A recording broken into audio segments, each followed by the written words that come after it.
Assalamualaikum warahmatullahi wabarakatuh. Perkenalkan, nama saya Muhammad Ibnu Setiawan dari Prodi Administrasi Rumah Sakit, Fakultas Ilmu Kesehatan, Universitas Muhammadiyah Metro dengan NPM 23920008. Video ini dibuat untuk memenuhi tugas dari mata kuliah Manajemen Keuangan Rumah Sakit yang diampu oleh Bapak Dr. Febrianto SEMM. Kita mulai dari soalnya terlebih dahulu, yaitu pada tahun 2019 PT UMM berinvestasi dengan modal sendiri sebanyak 8 miliar dengan modal kerja sebanyak 1 miliar. Umur ekonomis 5 tahun dan disusutkan tanpa nilai sisa. Pengembalian tingkat bunga yang diinginkan adalah sebanyak 10% dengan perkiraan laba setelah pajak selama 5 tahun adalah 950 juta, 1 miliar 100 juta, 1 miliar 250 juta, 1 miliar 400 juta, dan 1 miliar 650 juta. Ditanya adalah berapa kas bersih yang diterima di akhir tahun.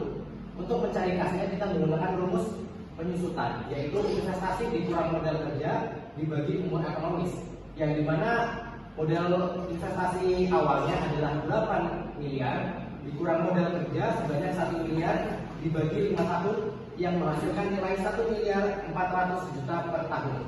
Kemudian profit adalah EAT ditambah penyusutan. EAT sendiri adalah nilai yang sudah kita dapatkan dari soal yang telah diberikan. Kemudian DF-nya sebanyak 10%. Untuk mencari DF adalah 1 dibagi 1 ditambah 0,1. 0,1 adalah nilai desimal dari 10%. Kemudian dipangkat dengan N. N sendiri adalah tahun dari investasi. Kemudian untuk mencari PV kas bersihnya adalah profit dikali DF 10%.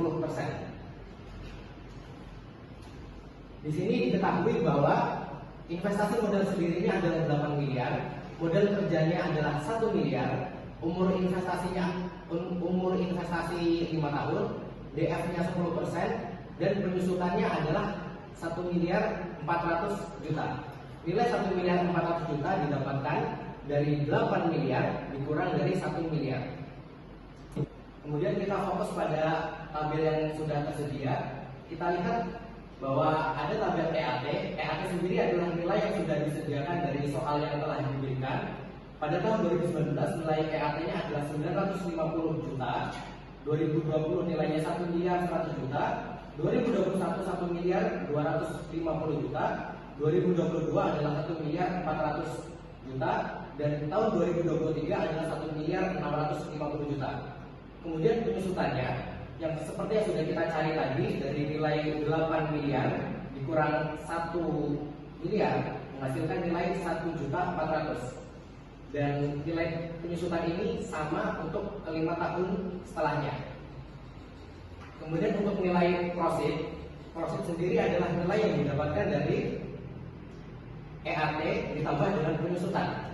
Misalkan kita fokus pada tabel tahun 2019, EAT-nya adalah 950 juta ditambah dengan penyusutannya yaitu 1 miliar 400 juta, menghasilkan nilai EAT 2 miliar 350 juta. Contoh lagi pada tahun 2020, yaitu nilai EAT 1 miliar 100 juta ditambah penyusutan 1 miliar 400 juta, menghasilkan nilai profit yaitu 2 miliar 500 juta. Kemudian contoh yang terakhir pada tahun 2021, nilai EAT adalah 1 miliar 250 juta ditambah nilai penyusutan 1 miliar 400 juta, menghasilkan nilai 2 miliar 650 juta. Begitupun untuk tahun yang 2022 maupun tahun 2023. Kemudian untuk mencari nilai DF sendiri didapatkan dari rumus di atas, yaitu 1 dibagi 1 ditambah 0,1. 0,1 merupakan nilai desimal dari 10% dipangkat N. N sendiri adalah tahun dari investasinya. Misalkan tahun pertama yaitu 2019, maka nilainya adalah 1 dibagi 1 ditambah 0,1 pangkat 1 menghasilkan nilai 0,909. Begitupun untuk DF tahun kedua, 1 dibagi 1 ditambah 0,1 pangkat 2 karena dia merupakan nilai pada tahun kedua. Untuk mencari nilai PV kas bersihnya adalah profit dikali DF 10% yang sudah dijelaskan pada rumus sebelumnya. Jadi misalkan pada tahun 2019 profitnya adalah 2.350 juta dikali 0,909 menghasilkan nilai PV kas bersihnya yaitu 2.136 juta 150 ribu. Contoh lagi pada tahun 2020 nilai profitnya adalah 2.500 juta dikali DF 0,826 menghasilkan nilai PV kas bersih 2.065 juta. Begitupun untuk tahun 2021 nilai profitnya adalah 2.650 ribu dikali DF 0,751 menghasilkan nilai PV kas bersih adalah 1.990 juta 150 ribu. Begitupun untuk tahun 2022 dan juga tahun 2023. Setelah kita mendapatkan seluruh nilai PV kas bersihnya, kita totalkan dari nilai PV kas bersih dari tahun pertama dan tahun kelima, yang didapatkan nilainya adalah 9.997 juta 750 ribu. Kemudian untuk menilai layak atau tidaknya proyek tersebut, kita menggunakan metode payback period, yang dimana jika tiap tahun sama dengan investasi dibagi kas bersih per tahun dikali 1 tahun. Kemudian jika tiap tahun berbeda, kita menghitung berdasarkan nilai profit pada tahun pertama dengan cara modal pribadi sebanyak 8 miliar dikurang nilai profit pada tahun pertama, yaitu 2.350 juta. Seperti ini, 2.350 juta menghasilkan nilai 5.650 juta.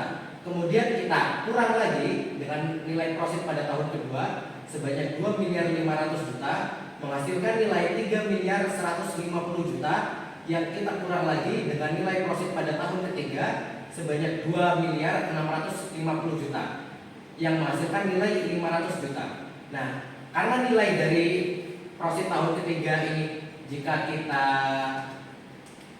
kurangkan dengan nilai profit pada tahun keempat menghasilkan nilai yang minus, maka kita menghentikan perhitungan pada nilai profit tahun ketiga dan kita masuk kepada rumus payback period, yang dimana hasil pada tahun ketiga sebanyak 500 juta kita bagi dengan nilai profit pada tahun keempat sebanyak 2.800 juta yang kita kali dengan 12 bulan yang menghasilkan nilai 2,142 yang dibulatkan menjadi 2 bulan. Berdasarkan perhitungan diperoleh bahwa nilai payback period umur investasi, maka proyek ini layak karena modal akan dikembali dalam jangka waktu sebanyak 3 tahun 2 bulan. Mungkin ini saja yang dapat saya sampaikan. Terima kasih atas perhatiannya. Mohon maaf jika masih banyak kekurangan. Saya akhiri. Wassalamualaikum warahmatullahi wabarakatuh.